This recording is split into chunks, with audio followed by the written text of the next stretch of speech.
خواي پروردگار فرموویەتی خلقت عبادي حنفاء فاجتالتهم الشياطين. خواي گەورە فەرمیێ من عەبدەکانم هەموویان وها دروست کردووە، دڵەکانیان وا دروست کردووە کەچی کە دڵیان سەلیمە حنفاء أي مائلين عن الشرك أو الخطأ أو الإثم إلى الصواب وإلى الفطرة وإلى عبادة الله عز وجل وإلى التوحيد. خواي گەورە دڵەکانی وها دروست کردووە بە فیترەت، خواي گەورە ئەناسن بە فیترەت حەزیان لە خراپە نییە، دڵی سەلیم ئەوەیە لە سەر فیترەت مابێ.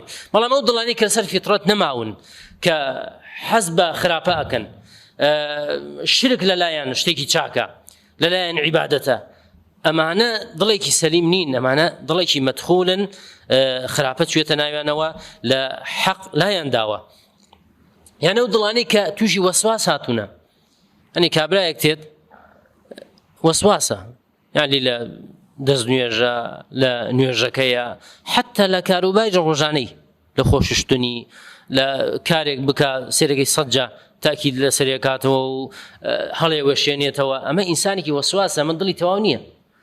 ئەمە نابێ ئێمە بلین یعنی سێر دڵی خۆتکە، پرسیار لە دڵی خۆتکە، لە نەفسی خۆتکە، بۆ لەبەرەوەی خاوەن دڵێکی وەسواسە ئەمە نابێت یعنی پرسیار لە دڵی خۆی کا و سێر دڵی خۆی کە ئارامەگرێ بۆ ئەو شتە، ئەبێ پرسیار لە ئەهلی علم بکە.